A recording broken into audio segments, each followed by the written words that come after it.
Hello दोस्तों। तो आज की इस वीडियो में हम लोग अमीनो एसिड के आगे का जो पार्ट है जो कि प्रोटीन है उस प्रोटीन के बारे में पढ़ने वाले हैं। तो दोस्तों ये जो प्रोटीन होता है ये कॉम्बिनेशन ऑफ अमीनो एसिड से बनता है।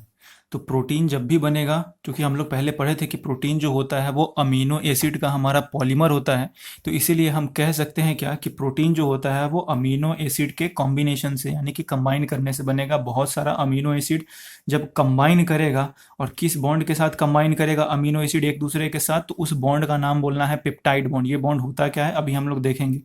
तो बहुत सारा अमीनो एसिड जब पेप्टाइड बॉन्ड से एक दूसरे से कनेक्ट करता है, तो उसी के कनेक्ट होने से जो सब्सटेंस का फॉर्मेशन होता है वही हमारा प्रोटीन होता है।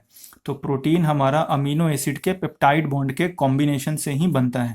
अब हम लोग लास्ट क्लास में देखे थे कि एक हमारे पास अमीनो एसिड था जिसका नाम था ग्लाइसिन, और एक अमीनो एसिड था हमारे पास अलालीन। अब उसमें देखते थे कि एक सेंट्रल कार्बन होता था हमारे पास कार्बन सी, इसके राइट साइड में COOH होता था, लेफ्ट साइड में इसके NH2 होता था, इसके ऊपर में H और नीचे भी H होता था ग्लाइसिन में। इसी कारण से इसको शॉर्ट में यहाँ पे हम लोग CH2 यूनिट लिख दिए। फिर अगर इसमें हम देखिए अलालीन था, इसमें क्या होता था कि सेंट्रल कार्बन के राइट साइड में COOH, लेफ्ट साइड में NH2 ग्रुप, इसके टॉप पे होता था हाइड्रोजन और बॉटम पे होता था CH3। तो टॉप वाला हाइड्रोजन ही यहाँ पे लिख दिया गया है, तो ये CH हो गया और इसके बॉटम पोजीशन पे ये हमारा CH3 यूनिट हो गया। तो ये हमारा ग्लाइसिन है, ये अलालीन है। अब होगा क्या कि ये दोनों अमीनो एसिड जो ग्लाइसिन और अलालीन है, ये दोनों जब कंबाइन होगा तो कंबाइन होते समय H2O मॉलिक्यूल का रिमूवल करेगा, H2O मॉलिक्यूल को ये रिलीज करेगा आपस में। तो ये रिलीज कैसे होगा H2O मॉलिक्यूल? तो NH2 का एक हाइड्रोजन और इस COOH का OH ग्रुप, तो यहाँ से OH और यहाँ से एक हाइड्रोजन, तो यहाँ OH और एक H, तो यही H2O मॉलिक्यूल बाहर की तरफ निकलेगा। तो बाहर की तरफ निकलेगा तो हम जानते हैं कि ये जो ऑक्सीजन होता है इस कार्बन के ऊपर डबल बॉन्ड के फॉर्म में होता है, C डबल बॉन्ड O, और यहाँ क्या बच जाएगा बस हमारे पास NH। तो इसका OH हट गया और यहाँ से H निकल गया, तो स्ट्रक्चर हमारे पास कुछ यही बनेगा। ये NH2 एज इट इज, ये CH2 एज इट इज, यहाँ पे CO था तो ये C डबल बॉन्ड O लिख दिए, क्योंकि हम जानते हैं कि कार्बोक्सिलिक एसिड हमारा C डबल बॉन्ड O और ये OH के फॉर्म में होता है, तो यही OH यहाँ से ये निकल गया है बाहर की तरफ। तो ये C डबल बॉन्ड O बच गया, हमारा OH निकल गया। यहाँ NH2 था तो इससे एक हाइड्रोजन निकल गया, तो बस NH ही बचेगा। और फिर ये सिंगल बॉन्ड CH, बॉटम पे यहाँ पे NH3, और यहाँ पे इसके राइट साइड में COH, ये एज इट इज लिख दिया गया। तो इस तरीके से ये जो कंपाउंड हमारे पास बना है दो अमीनो एसिड के कॉम्बिनेशन से, इस कंपाउंड को कहते हैं हम लोग ग्लाइसिल अलालीन। क्यों कहते हैं? क्योंकि ये जो ग्लाइसिल अलालीन है ये दो अमीनो एसिड ग्लाइसिन और अलालीन के कॉम्बिनेशन से बना है।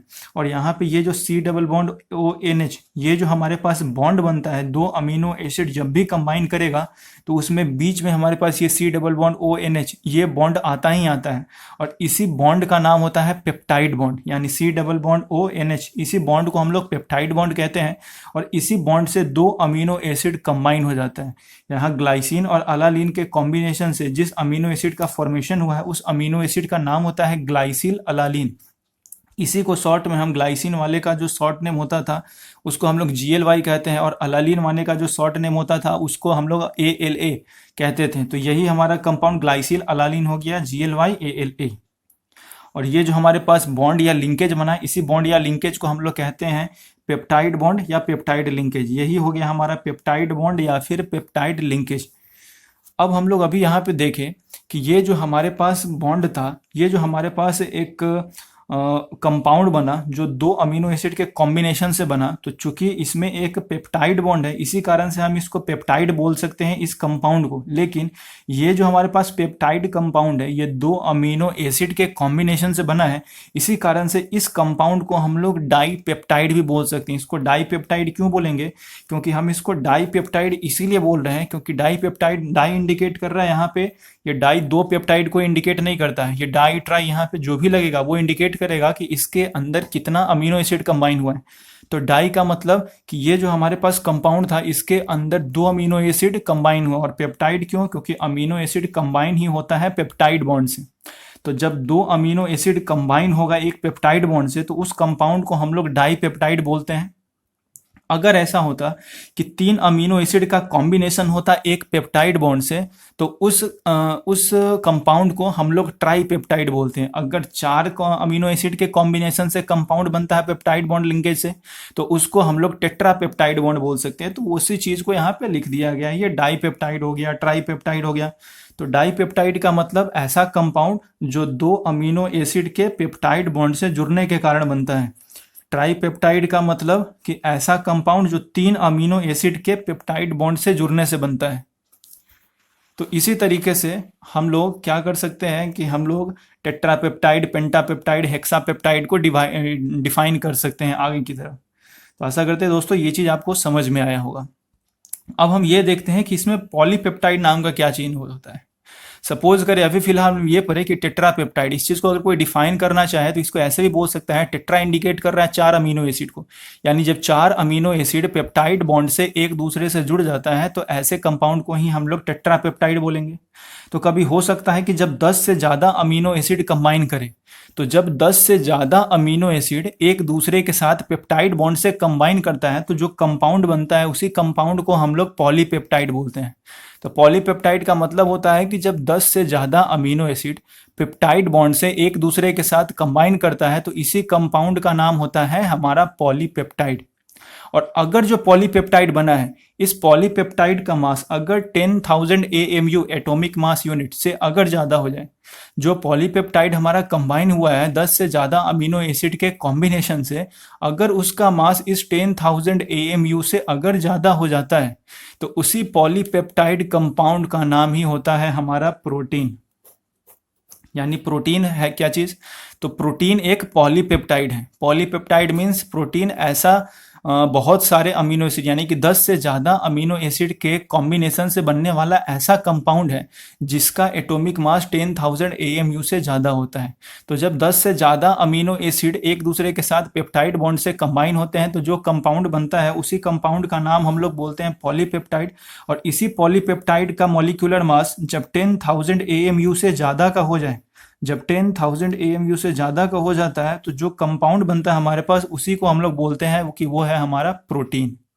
तो इस तरीके से प्रोटीन का फॉर्मेशन होता है। अब हम जानते हैं कि इंसुलिन के बारे में। इंसुलिन का नाम आप सब लोगों ने सुना होगा। इंसुलिन जो होता है वो भी एक टाइप का प्रोटीन है। डायबिटिक पेशेंट्स वगैरह इनका खास करके इस्तेमाल करते हैं। तो इंसुलिन जो एक टाइप का प्रोटीन है उसके अंदर 51 अमीनो एसिड होते हैं। इसको आप याद कर सकते हैं एज फॉर नोट्स। तो इंसुलिन प्रोटीन के अंदर 51 अमीनो एसिड्स होते हैं। अब हम लोग देखते हैं कि क्लासिफिकेशन ऑफ प्रोटीन, यानी कि हम लोग प्रोटीन को किस किस तरीके से क्लासिफाई कर सकते हैं। तो ये जो प्रोटीन का क्लासिफिकेशन होता है उसके शेप के हिसाब से होता है। तो प्रोटीन बेसिकली शेप के हिसाब से 2 टाइप का होता है। एक को कहते हैं हम लोग फाइब्रस प्रोटीन और दूसरे को कहते हैं हम लोग ग्लोब्यूलर प्रोटीन। तो फाइब्रस प्रोटीन का मतलब क्या होता है कि जब प्रोटीन यानी कि पॉलीपेप्टाइड, यानी कि जब पॉलीपेप्टाइड चेन जो होता है प्रोटीन का, वो जब लॉन्ग स्ट्रैंड्स के फॉर्म में होता है, यानी कि लंबे लंबे धागे जैसा अगर होगा, जो पॉलीपेप्टाइड चेन है अगर वो लंबे लंबे धागे जैसा बिल्कुल स्ट्रेट हो और एक दूसरे के ऊपर पैरेलली रन करे, पॉलीपेप्टाइड चेन जब थ्रेड के फॉर्म में लंबा लंबा हो और एक दूसरे के ऊपर जब पैरेलली रन करता है तो ऐसे प्रोटीन को ही हम लोग फाइब्रस प्रोटीन कहते हैं, जो कि फाइबर जैसा होता है। अब ये जो हमारा फाइब्रस प्रोटीन होता है इसका अगर कोई एग्जाम्पल कहे तो इसका एग्जाम्पल होता है केराटिन। और ये केराटिन प्रोटीन जो होता है कहाँ कहाँ पे अवेलेबल होता है? तो ये हमारे हेयर में, जो हम वूल यूज़ करते हैं सर्दियों के कपड़े को बुनने में, सिल्क के कपड़ों में, उन सभी जगह पे जो प्रोटीन होता है वही हमारा केराटिन होता है। तो केराटिन एक हमारा फाइब्रस प्रोटीन है। ये फाइबर के जैसा होगा, फाइबर जैसा इसका स्ट्रक्चर होगा, लॉन्ग स्ट्रैंड्स होगा और एक दूसरे के ऊपर पैरेलली रन करता है ये। और पैरेलली रन करने के कारण इसका डेंसिटी हाई होता है। अब इसका एक और एग्जांपल होता है मायोसिन। और ये मायोसिन प्रोटीन कहाँ पे अवेलेबल होता है? तो हमारे मसल्स में अवेलेबल होता है। अब दोस्तों हम जानते हैं कि जो केराटिन है, जो हमारे हेयर, सिल्क, वूल में पाया जाता है, अगर हम बाल को धोते हैं तो क्या हमारा बाल जो है वो पानी में सॉल्युबल हो जाता है? क्या घुल जाता है? तो नहीं। तो इसी कारण से हम कह सकते हैं कि जो हमारा फाइब्रस प्रोटीन होता है ये हमारा वाटर इनसॉल्युबल होता है। तो इसको वाटर इनसॉल्युबल क्यों कह रहे हैं हम लोग? तो वाटर इनसॉल्युबल कहने का मतलब है क्या कि ये जो हमारा फाइब्रस प्रोटीन होता है ये पानी में, वाटर मॉलिक्यूल में डिसॉल्व नहीं करता है। उसी वे दूसरा अगर हम समझे ग्लोब्यूलर प्रोटीन के बारे में, तो जो हमारा ग्लोब्यूलर प्रोटीन होता है ये एक ऐसा पॉलीपेप्टाइड चेन होता है जो एक दूसरे के ऊपर ही कॉइलिंग करने से बनता है, ये स्ट्रेट नहीं होता है। तो जब हमारा पॉलीपेप्टाइड चेन स्ट्रेट वे में एक दूसरे के ऊपर पैरेलली रन करे तो उसको कहते हैं हम लोग फाइब्रस प्रोटीन। और जब हमारा पॉलीपेप्टाइड चेन एक दूसरे के साथ एक अपने एलोंग ही ये जब कॉइलिंग का फॉर्मेशन करने लगे, जब कॉइल का फॉर्मेशन करने लगता है अपने एलोंग ही, तो ऐसे करने से, इस तरीके के पॉलीपेप्टाइड के जुड़ने से जो प्रोटीन का फॉर्मेशन होता है जिस शेप का, उसको कहते हैं हम लोग ग्लोब्यूलर प्रोटीन। इस ग्लोब्यूलर प्रोटीन का अगर हम एग्जाम्पल समझे तो ये हमारा इंसुलिन होता है, एल्बुमिन होता है। तो इंसुलिन, एल्बुमिन ये भी दो प्रोटीन का एग्जाम्पल है और ये दोनों का दोनों हमारा ग्लोब्यूलर प्रोटीन है। और ये ग्लोब्यूलर प्रोटीन जो होता है ये वाटर सोल्यूबल होता है, यानी कि वाटर मॉलिक्यूल के अंदर ये जाता है तो डिसॉल्व कर जाता है, घुल जाता है उसके अंदर। तो फाइब्रस प्रोटीन वाटर इनसॉल्युबल होता है, वाटर मॉलिक्यूल में डिसॉल्व नहीं, घुलता नहीं है ये। और जो हमारा ग्लोब्यूलर प्रोटीन होता है ये वाटर सॉल्युबल होता है और अपने एलोंग ये कॉइलिंग का फॉर्मेशन करता है। जबकि फाइब्रस प्रोटीन की बात करें तो ये हमारा फाइबर के जैसा स्ट्रक्चर होता है और एक दूसरे के ऊपर पैरेलली रन करता है, ये किसी कॉइल का फॉर्मेशन नहीं करता है। आगे देखते हैं इसके बाद। अब हम बात करते हैं स्ट्रक्चर ऑफ प्रोटीन का। तो जो प्रोटीन का ओवरऑल स्ट्रक्चर होता है उसको 4 लेवल्स में डिवाइड किया गया है। तो ओवरऑल प्रोटीन को हम लोग 4 लेवल में डिवाइड कर देते हैं। अब ये चारों लेवल जो है इसको हम 4 स्ट्रक्चर के तौर पे पढ़ेंगे। तो जो सब प्रोटीन का जो सबसे फर्स्ट स्ट्रक्चर होता है वो होता है इसका प्राइमरी स्ट्रक्चर। अब प्राइमरी स्ट्रक्चर का मतलब दोस्तों कि हम जानते हैं कि जो हमारा प्रोटीन होता है वो अमीनो एसिड के कॉम्बिनेशन से बनता है। तो ये जो प्राइमरी स्ट्रक्चर है ये बस हमको ये बताता है कि जो अमीनो एसिड कंबाइन होगा वो कंबाइन किस सीक्वेंस में होता है। यानी कि प्रोटीन का जो प्राइमरी स्ट्रक्चर होता है वो अमीनो एसिड के सीक्वेंस के बारे में बताता है कि किस सीक्वेंस में पॉलीपेप्टाइड या फिर अमीनो एसिड का जो पॉलीपेप्टाइड है वो किस सीक्वेंस में अरेंज करेगा। जैसे यहाँ पर अगर हम देखें तो ये हर एक छोटा स्मॉल सर्कल जो है वो एक अमीनो एसिड को इंडिकेट कर रहा है। अब हम देख रहे हैं कि बहुत सारा अमीनो एसिड कंबाइन कर रहे हैं, यानी कि हम इस पूरे को एक पॉलीपेप्टाइड बोल सकते हैं। अब इसमें क्या देख रहे हैं कि यहाँ पे ये एक टाइप का अमीनो एसिड है, फिर ये दूसरे टाइप का अमीनो एसिड है, फिर ये पहले जैसा अमीनो एसिड है, फिर ये दूसरे जैसा, फिर ये पहले जैसा दूसरे जैसा, यानी कि ऑल्टरनेट पोजीशन पे 2 टाइप का अमीनो एसिड इसके अंदर कंबाइन है। तो इस सीक्वेंस के बारे में ही हमको प्राइमरी स्ट्रक्चर बताता है। फिर अगर हम दूसरे पॉलीपेप्टाइड के बारे में समझे तो यहाँ 2 एक जैसा अमीनो एसिड है, उसके बाद फिर दूसरा अमीनो एसिड है, फिर 2 एक जैसा अमीनो एसिड है, फिर दूसरा अमीनो एसिड है, फिर 2 जैसा अमीनो एसिड है। तो यानी कि जो प्रोटीन का प्राइमरी स्ट्रक्चर होता है वो हमको अमीनो एसिड जो पॉलीपेप्टाइड का फॉर्मेशन करता है उसके सीक्वेंस के बारे में बताता है कि किस तरीके से इसमें अमीनो एसिड सीक्वेंस्ड होते हैं, अरेंज्ड होते हैं। तो प्राइमरी स्ट्रक्चर में बस क्या पता चलता है, तो अमीनो एसिड का सीक्वेंस पता चलता है कि वो एक दूसरे से किस सीक्वेंस में अरेंज है। अगर हम फिर 2 डिग्री या फिर सेकेंडरी स्ट्रक्चर की बात करें, इसी प्राइमरी स्ट्रक्चर को हम लोग 1 डिग्री स्ट्रक्चर भी बोल सकते हैं। 1 डिग्री का मतलब ही प्राइमरी स्ट्रक्चर होता है। फिर आता है हमारा 2 डिग्री और सेकेंडरी स्ट्रक्चर। तो अगर हम 2 डिग्री और सेकेंडरी स्ट्रक्चर की बात करें तो ये प्रोटीन का जो 2 डिग्री या सेकेंडरी स्ट्रक्चर होता है ये हमको उसके जो पॉलीपेप्टाइड चेन होता है उसके शेप के बारे में बतलाएगा कि ये किस शेप में अरेंज्ड होगा। तो ये किस शेप में अरेंज्ड होगा, तो जो सेकेंडरी स्ट्रक्चर होता है ये हमको उसी के बारे में बताता है। अगर हम प्राइमरी स्ट्रक्चर की बात करें तो प्राइमरी स्ट्रक्चर अमीनो एसिड के सीक्वेंस के बारे में बतलाता है कि अमीनो एसिड किस सीक्वेंस में एक दूसरे के साथ अरेंज हुआ है। जबकि हमारा 2 डिग्री या सेकेंडरी स्ट्रक्चर जो होता है ये अमीनो एसिड के शेप के बारे में बतलाता है कि जो अमीनो एसिड के कॉम्बिनेशन से बनने वाला पॉलीपेप्टाइड किस शेप में अरेंज हो रहा है। अब ये जो शेप होता है पॉलीपेप्टाइड चेन का वो 2 टाइप का होता है। एक को कहते हैं हम लोग अल्फा हेलिक्स और दूसरे को कहते हैं हम लोग बीटा प्लीटेड शीट। अब हम देखते हैं, हमें अभी यहाँ पे क्या देखें कि जो प्रोटीन का सेकेंडरी स्ट्रक्चर होता है वो हमको उसके शेप के बारे में बतलाता है। तो उसका शेप 2 टाइप का होता है, एक को कहते हैं हम लोग अल्फा हेलिक्स और दूसरे को कहते हैं हम लोग बीटा प्लीटेड शीट। अब हम इस दोनों शेप के बारे में जरा समझते हैं कि ये किस टाइप का होता है। तो अल्फा हेलिक्स और एक होता है beta pleated chain. Alpha helix का मतलब जो होता है कि जो पॉलीपेप्टाइड चेन होगा वो हाइड्रोजन बॉन्ड के जरिए ट्विस्टेड होता है एक दूसरे के साथ। जैसे सपोज करें ये हर एक छोटा स्मॉल सर्किल हमारा एक अमीनो एसिड को इंडिकेट कर रहा है, ये कुछ इस टाइप का है। तो ये हर एक छोटा अमीनो एसिड, यानी किसी को हम अमीनो एसिड के कॉम्बिनेशन से बना है तो इसको हम पॉलीपेप्टाइड बोल सकते हैं। अब ये जो पॉलीपेप्टाइड है इसके अंदर जितना पॉसिबल हाइड्रोजन बॉन्डिंग है वो हाइड्रोजन बॉन्ड से ये एक दूसरे से ये सब जुड़ा होता है। और ये मैक्सिमम, और ये हाइड्रोजन बॉन्डिंग से जुड़ा होता है और एक दूसरे के साथ राइट हैंडेड स्क्रू फॉर्म में होता है। राइट हैंडेड स्क्रू फॉर्म का मतलब होता है कि ये इस टाइप से होगा, ये हमारे पास जितना हो सकता है, ये जितना मिनिमम एक्सटेंशन के साथ ये हाइड्रोजन बॉन्ड बना सकता है, ये उसी शेप में जुड़ा होता है। अगर हम अल्फा हेलिक्स शेप की बात करें तो अल्फा हेलिक्स में होता है क्या कि जो हमारा पॉलीपेप्टाइड चेन होता है वो जितने टाइप का हाइड्रोजन बॉन्ड बना सके बनाता है, और वो हाइड्रोजन बॉन्ड जिस समय बनाता है तो एक दूसरे के साथ राइट हैंडेडली स्क्रू होता है, यानी कि यहाँ पे, और ये एंगल जो होता है वो 90 डिग्री से होता है। खैर इसका कोई मतलब नहीं है, अगर इंपॉर्टेंट है इसमें ये समझना कि अल्फा हेलिक्स शेप में जो पॉलीपेप्टाइड चेन होता है वो एक दूसरे के साथ हाइड्रोजन बॉन्ड से जुड़ा होता है, और ये जो गैप है ये मैक्सिमम डिस्टेंस पे नहीं है, ये इस टाइप से है।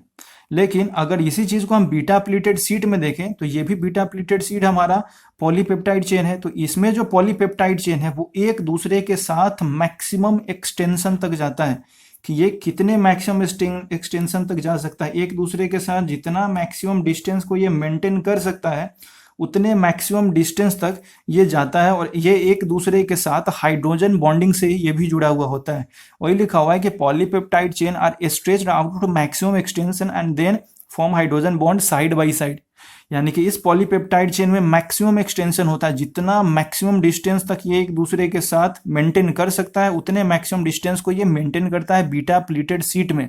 जबकि अल्फा हेलिक्स शीट में ये मैक्सिमम डिस्टेंस को मेंटेन नहीं करता है, बस एक इस टाइप से ये राइट हैंडेड स्क्रू के शेप जिसको हम लोग हेलिक्स शेप बोलते हैं उसको बस ये मेंटेन करता है, और यहाँ पे ये मैक्सिमम एक्सटेंशन नहीं होता है। अल्फा हेलिक्स जो होता है वो भी हाइड्रोजन बॉन्डिंग के कॉम्बिनेशन से ही बनता है, और बीटा प्लीटेड ये भी हाइड्रोजन बॉन्ड के कारण ही इस टाइप का होता है। बस इसमें क्या है कि बीटा प्लीटेड शीट में इसमें मैक्सिमम एक्सटेंशन होता है, जितना पॉसिबल मैक्सिमम डिस्टेंस को ये मेंटेन कर सकता है मेंटेन करता है।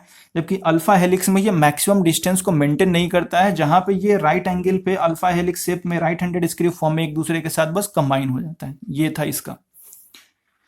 अब उसके बाद है कि इसमें तो हम देख लिए कि जो हमारा अल्फा हेलिक्स शेप होता है उसमें ये सारा का सारा, यहाँ पे अगर हम देखें तो ये C डबल बॉन्ड O, और यहाँ पे NH जो होगा इसका, इस NH के साथ यहाँ पे ये ऑक्सीजन और इसका हाइड्रोजन बॉन्डिंग बनाएगा, और इसी हाइड्रोजन बॉन्ड से ये दोनों जुड़ा हुआ होता है। यानी यहाँ पे हाइड्रोजन बॉन्ड इसी तरीके से एक दूसरे के साथ से ये सब जुड़ा होता है। लेकिन अगर हम बीटा प्लीटेड शीट की बात करें तो यहाँ भी हाइड्रोजन बॉन्ड होता है, लेकिन यहाँ हाइड्रोजन बॉन्ड किस फॉर्म में बनता है, तो सपोज करें कि ये वाला यहाँ पे जो हमारे पास अमीनो एसिड था, इसके पास कौन सा ग्रुप था, तो इसके पास था ये RCH, इस CH के ऊपर में एक साइड गया NH, और इस CH के नीचे साइड में गया C डबल बॉन्ड O। फिर एक हमारे पास सपोज कर लेते हैं यहाँ पे कि ये हमारे पास एक दूसरा अमीनो एसिड है, और इस दूसरे अमीनो एसिड के पास भी वही सेम टाइप का स्ट्रक्चर है, RCH, इसके ऊपर C डबल बॉन्ड O और इसके नीचे NH। तो यहाँ पे अगर इसका ऑक्सीजन है और इसका ये हाइड्रोजन, ये एक हाइड्रोजन बॉन्ड बना लेगा, और फिर यहाँ पे ये जो ऑक्सीजन है और ये हाइड्रोजन, ये भी एक हाइड्रोजन बॉन्ड बना लेगा। और इसी टाइप का, तो यानी ये हाइड्रोजन बॉन्डिंग हुआ, और इसी टाइप का जो स्ट्रक्चर होता है वो पैरेलली रहेगा एक दूसरे के साथ, यानी नीचे भी इसी टाइप का एक यूनिट रहेगा, फिर उसके नीचे भी एक इसी टाइप का यूनिट रहेगा, और इसी के नीचे भी इसी टाइप का यूनिट रहेगा। यानी ये सारा का सारा एक दूसरे के साथ पैरेलल होगा। जबकि इसमें हम क्या देखें कि ये एक दूसरे के साथ 90 डिग्री पे होता है। तो ये स्ट्रक्चर बीटा प्लीटेड शीट में होता है, और इसी टाइप से ये हाइड्रोजन बॉन्डिंग का फॉर्मेशन करता है, और इसी टाइप का जो बॉन्डिंग होता है एक दूसरे के पैरेलली ये लाई करता है बीटा प्लीटेड शीट में। तो अभी हम क्या सीखे कि जो प्रोटीन का प्राइमरी स्ट्रक्चर होता है वो प्रोटीन का प्राइमरी स्ट्रक्चर उसमें अमीनो एसिड के सीक्वेंस के बारे में बतलाता है। यानी प्रोटीन का प्राइमरी स्ट्रक्चर अमीनो एसिड के सीक्वेंस के बारे में बतलाएगा कि अमीनो एसिड किस सीक्वेंस में कंबाइन हुआ है। उसके बाद जो प्रोटीन का सेकेंडरी स्ट्रक्चर है, ये सेकेंडरी स्ट्रक्चर हमको उसके पॉलीपेप्टाइड चेन के शेप के बारे में बतलाता है कि ये किस शेप का फॉर्मेशन करता है। तो प्रोटीन का सेकेंडरी स्ट्रक्चर दो शेप का फॉर्मेशन करता है, एक को कहते हैं हम लोग अल्फा हेलिक्स और दूसरे को कहते हैं हम लोग beta pleated sheet. Alpha helix में जो अमीनो एसिड होता है उसका जो पॉलीपेप्टाइड चेन होता है वो हाइड्रोजन बॉन्डिंग से एक दूसरे से जुड़ा होता है, और यहाँ पे ये मैक्सिमम एक्सटेंशन यानी कि मैक्सिमम डिस्टेंस को मेंटेन नहीं करता है। जबकि बीटा प्लीटेड शीट में जो पॉलीपेप्टाइड चेन होता है वो एक दूसरे के साथ मैक्सिमम डिस्टेंस को मेंटेन करता है जितना वो कर सकता है, और वो भी एक दूसरे के साथ हाइड्रोजन बॉन्डिंग से ही कंबाइन होता है। अब हम बात करते हैं जरा प्रोटीन के टर्शियरी और 3 डिग्री स्ट्रक्चर का। तो प्रोटीन का जो टर्शियरी और 3 डिग्री स्ट्रक्चर होता है वो उसके ओवरऑल फोल्डिंग के बारे में बतलाता है कि जो उसका 2 डिग्री या सेकेंडरी स्ट्रक्चर है वो फोल्ड कैसे कैसे हो रहा है, किस किस जगह पे वो फोल्ड होगा। और यही जब फोल्ड होता है तो इसी फोल्ड होने से वो फाइब्रस या फिर ग्लोब्यूलर शेप का फॉर्मेशन करता है। यानी प्रोटीन का जो टर्शियरी और 3 डिग्री स्ट्रक्चर होता है वो उसके फोल्डिंग के बारे में बतलाता है कि वो किस किस टाइप से फोल्ड होता है। जैसे ये हमारा एक ये हो गया पॉलीपेप्टाइड। अब यहाँ पे हम क्या देख रहे हैं कि ये जो होता है ये हमारा अभी फिलहाल बिल्कुल स्ट्रेट वे में नहीं है। स्ट्रेट वे में अगर रहता तो ये फाइब्रस टाइप का हो जाता, लेकिन हम क्या देख रहे हैं कि ये क्वाइलिंग कर रहा है एक दूसरे के साथ। तो क्वाइलिंग कर रहा है इसका मतलब कि ये ग्लोबुलर शेप में जा रहा है, और ग्लोबुलर शेप में जा रहा है तो टर्शियरी और 3 डिग्री में सपोज कर लें कि हमारा कोई ना कोई ये हमारा 2 डिग्री स्ट्रक्चर रहा होगा। तो ये 2 डिग्री स्ट्रक्चर इसी टाइप से एक दूसरे के अलोंग ही ये फोल्ड होते जा रहा है, और ये अंदर ही अंदर इसी टाइप से ये फोल्ड होते जाएगा। तो किस टाइप से ये फोल्ड होता है ये हमारा प्रोटीन का टर्शियरी और 3 डिग्री स्ट्रक्चर उसको इंडिकेट करता है। अब हम ये चीज़ आपको याद रखना है यहाँ पे कि आखिर जब कहीं भी प्रोटीन का फोल्डिंग हो रहा है तो वो फोल्डिंग ऑटोमेटिकली नहीं होगा, उसके लिए भी किसी न किसी बॉन्ड का होना कंपलसरी है। तो प्रोटीन का 2 डिग्री या फिर 3 डिग्री जो स्ट्रक्चर था जहाँ पे वो फोल्ड हो रहा था एक दूसरे से, चाहे वो यहाँ पे हम देखें या इस वाले पोजीशन पे जो ये फोल्ड हो रहा है वो किसी न किसी बॉन्ड के जरिए ही फोल्ड होता है। चाहे वो हम 2 डिग्री में देखें या फिर 3 डिग्री स्ट्रक्चर में जो उसका फोल्डिंग होता है वो जिस बॉन्डिंग के कारण होता है वो बॉन्डिंग होता है हमारा हाइड्रोजन बॉन्ड, एक होता है van der Waals force of attraction, उसके बाद होता है disulphide linkage. Disulphide linkage का मतलब कि सल्फर सल्फर लिंकेज से भी ये बॉन्ड कंबाइन कर सकता है, एक दूसरे के साथ जुड़ सा है। और चौथा और आखिरी हमारा है इलेक्ट्रोस्टैटिक फोर्स ऑफ अट्रैक्शन। अगर चार्ज के कारण भी कोई फोर्स ऑफ अट्रैक्शन एग्जिस्ट करता है तो वो फोर्स ऑफ अट्रैक्शन भी एग्जिस्ट करेगा। यानी कि जो प्रोटीन का 2 डिग्री और 3 डिग्री स्ट्रक्चर होता है उसमें उसके शेप के लिए अगर हम बात करें या फिर उसके फोल्डिंग के लिए बात करें तो जो फोर्स ऑफ अट्रैक्शन रिस्पॉन्सिबल होता है वो है हमारा hydrogen bond, van der Waals force of attraction, disulphide linkage और इलेक्ट्रोस्टैटिक फोर्स ऑफ अट्रैक्शन। इन्हीं फोर्स ऑफ अट्रैक्शन के कारण प्रोटीन का 2 डिग्री और 3 डिग्री जो स्ट्रक्चर होता है उसका फॉर्मेशन होता है। अब हम फाइनली बात करते हैं प्रोटीन के क्वाटरनरी स्ट्रक्चर की, जिसको हम लोग 4 डिग्री स्ट्रक्चर भी बोलते हैं। तो क्वाटरनरी और 4 डिग्री स्ट्रक्चर का मतलब है कि जैसे अभी हम फिलहाल देखें तो ये सारा का सारा एक ही टाइप का पॉलीपेप्टाइड चेन है, यानी कि एक ही टाइप का अमीनो एसिड का जो सीक्वेंस था वो एक ही दूसरे के साथ कंबाइन है और फोल्ड हुए जा रहा है। हो सकता है कि किसी प्रोटीन के अंदर बहुत सारे टाइप का पॉलीपेप्टाइड चेन हो, जैसे सपोज करें तो ये हमारा एक टाइप का पॉलीपेप्टाइड चेन ये हुआ, यहाँ से हम देख रहे हैं कि ये हम दूसरा पॉलीपेप्टाइड चेन को अरेंज किए हुए हैं। यानी कि सपोज करें तो एक पॉलीपेप्टाइड चेन ये हुआ हमारा, और फिर ये हमारा दूसरा पॉलीपेप्टाइड चेन है। और यही अगर हम बात करें तो एक प्रोटीन के अंदर 2 टाइप का पॉलीपेप्टाइड चेन हुआ।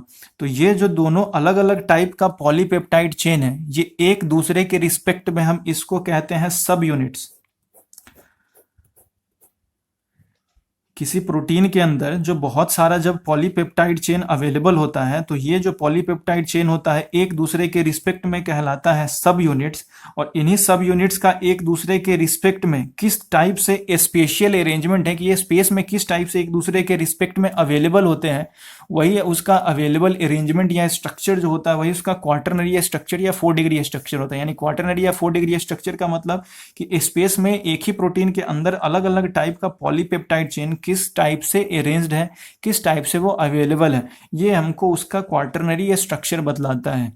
अब जरा इसी को हम फिर से समराइज कर लेते हैं। तो अभी हम फिलहाल क्या देखें कि प्रोटीन का जो प्राइमरी स्ट्रक्चर होता है वो हमको अमीनो एसिड के सीक्वेंस के बारे में बतलाता है कि अमीनो एसिड किस सीक्वेंस में अरेंज्ड है। प्रोटीन का जो 2 डिग्री या फिर सेकेंडरी स्ट्रक्चर होता है वो हमको उसके शेप के बारे में बतलाता है कि पॉलीपेप्टाइड चेन एक दूसरे के साथ कंबाइन करके किस शेप का फॉर्मेशन करता है। तो पॉलीपेप्टाइड चेन जब एक दूसरे के साथ कंबाइन करता है तो 2 शेप का फॉर्मेशन करता है। एक को कहते हैं हम लोग अल्फा हेलिक्स शेप और दूसरे को कहते हैं बीटा प्लीटेड शेप।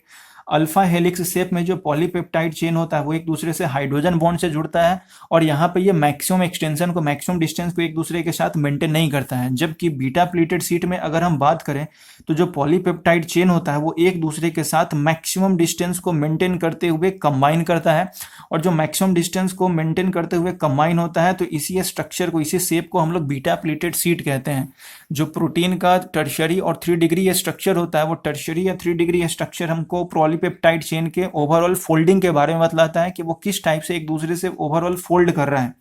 या तो वो फाइब्रस प्रोटीन के शेप में या तो वो फाइब्रस प्रोटीन के शेप में फोल्ड करता बिल्कुल, या फिर वो होता क्या कि इस ग्लोब्यूलर शेप में, ग्लोब्यूलर यानी कि स्प्रिंग जैसे शेप में एक दूसरे के साथ फोल्ड करेगा और ओवरऑल फोल्डिंग का फॉर्मेशन करेगा। अब इस टाइप से जो हमारा 2 डिग्री या 3 डिग्री में जो फोल्डिंग हो रहा था या 2 डिग्री में जो शेप का प्रिपरेशन कर रहा था, उसके लिए जो जो फोर्स ऑफ अट्रैक्शन रिस्पॉन्सिबल होता है वो है हमारा hydrogen bond, van der Waals force of attraction, disulphide linkage और इलेक्ट्रोस्टैटिक फोर्स ऑफ अट्रैक्शन। फिर हमारा जो इसका 4 डिग्री या फिर क्वाटरनरी स्ट्रक्चर होता है वो हमको बस इतना बतलाता है कि एक ही प्रोटीन के अंदर जब बहुत सारा अलग अलग टाइप का जो पॉलीपेप्टाइड चेन होता है जो एक दूसरे के रिस्पेक्ट में सब यूनिट्स कहलाता है, वो सब यूनिट्स एक दूसरे के रिस्पेक्ट में उसका स्पेशियल अरेंजमेंट कैसा है कि वो स्पेस में किस टाइप से एक दूसरे के रिस्पेक्ट में अरेंज्ड होते हैं, यही उसका क्वाटरनरी या फिर 4 डिग्री स्ट्रक्चर कहलाता है।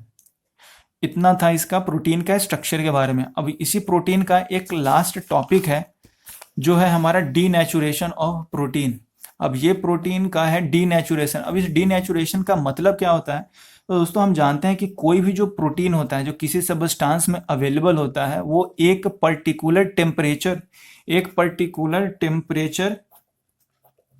या पीएच एक पर्टिकुलर टेम्परेचर या पीएच के वैल्यू पे ही किसी पर्टिकुलर प्रोटीन का एग्जिस्टेंस होता है।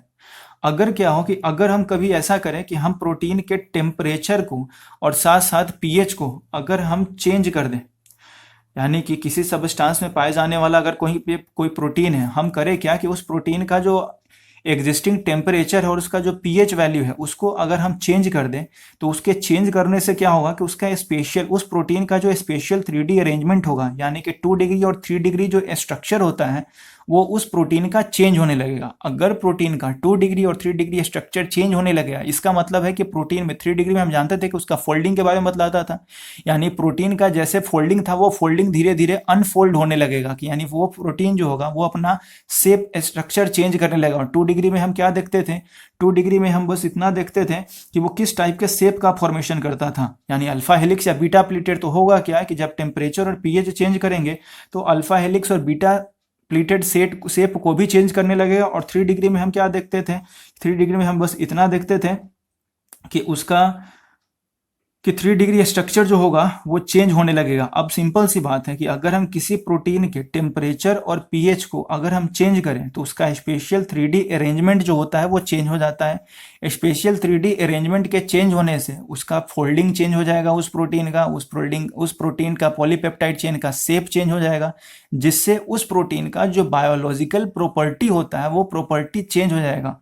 उस प्रॉपर्टी के चेंज होने को ही हम उस प्रोटीन का डीनेचुरेशन बोलते हैं। यानी कि denaturation of protein means protein के प्रॉपर्टी का चेंज हो जाना। वो प्रॉपर्टी चेंज कब होगा? जब हम उस प्रोटीन के टेम्परेचर और उसके पीएच वैल्यू को चेंज कर दें।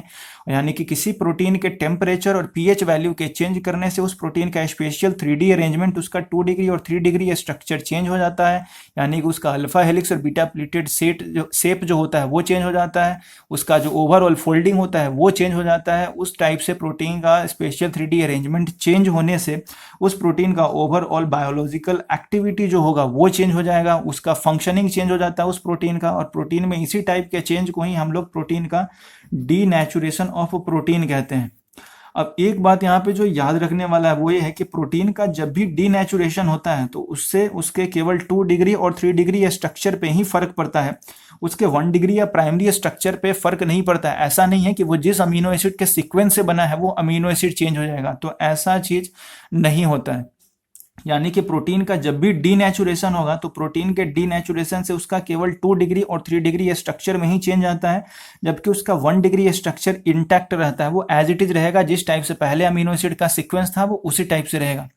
अगर हम इसी डीनेचुरेशन ऑफ प्रोटीन के एग्जाम्पल के बारे में बात करें तो कर्डलिंग ऑफ मिल्क, तो हम जानते हैं कि जो दूध होता है उसके अंदर हमारा कोई ना कोई प्रोटीन होता ही होता है, लेकिन जैसे ही हम उसके अंदर हल्का सा दही डाल दें या नींबू निचोड़ दें तो होता क्या है कि उस दूध के अंदर जो अवेलेबल हमारा प्रोटीन था उसका 2 डिग्री और 3 डिग्री स्ट्रक्चर चेंज हो जाता है। स्ट्रक्चर चेंज होने से उसके अंदर का प्रोटीन जो होता है वही चेंज हो जाता है, यानी दूध के अंदर जो प्रोटीन अवेलेबल था वो दही के अंदर वही प्रोटीन हमारा नहीं होता, वो दूसरा प्रोटीन होता है उसके अंदर, यानी कि उसका डीनेचुरेशन हो गया। हम किए क्या कि हम उसके अंदर हल्का नींबू गारे, तो नींबू निचोड़ने से हुआ क्या कि जो मिल्क था उस मिल्क का पीएच चेंज हो गया। और हम जानते हैं कि अगर हम किसी प्रोटीन का पीएच चेंज कर दें तो पीएच चेंज करने से वहां पे होगा क्या कि प्रोटीन का डीनेचुरेशन हो जाएगा, यानी कि वहां पे प्रोटीन का प्रॉपर्टी चेंज हो जाएगा, इसीलिए वो मिल्क से कर्ड में चेंज हो जाता है, यानी कि अब वहां पे कर्ड में दूसरे टाइप का प्रोटीन अवेलेबल हो जाता है। फिर कोएगुलेशन ऑफ एग वाइट होता है, यानी कि जो अंडा होता है उसको जैसे ही हम बॉईल करते हैं तो उसके अंदर का जो एग वाइट होता है, वो एग वाइट के अंदर जो भी अवेलेबल प्रोटीन होता है वो भी अपना स्ट्रक्चर शेप चेंज कर लेता है। यानी कि अगर हम सीधे अंडे के बारे में बात करें, बिना बॉईल किया हुआ अंडा, तो उसके अंदर जो प्रोटीन होता है सो, और जब हम उसको बॉईल करके जब खाने के लायक बनाते हैं तो उस समय जो बॉइल्ड एग होता है उसके अंदर का प्रोटीन, वो दोनों एक दूसरे के रिस्पेक्ट में कंप्लीटली चेंज होता है। तो ये इस तरीके से जो एग्जाम्पल था कोएगुलेशन ऑफ एग वाइट या फिर कर्डलिंग ऑफ मिल्क, ये हमारा डीनेचुरेशन ऑफ प्रोटीन का ही एक एग्जाम्पल था। तो आशा करता हूँ दोस्तों कि आपको ये स्ट्रक्चर ऑफ प्रोटीन और डीनेचुरेशन ऑफ प्रोटीन समझ में आया होगा। अगर कोई भी प्रॉब्लम हो तो उसको कमेंट बॉक्स में लिखे, इस वीडियो को लाइक करें, शेयर करें, और जितने ज़्यादा से ज़्यादा लोगों के पास भेज सकते हैं उनको भेजें, सब्सक्राइब करें और दूसरे को भी सब्सक्राइब करने को बोले। जय हिंद, जय भारत।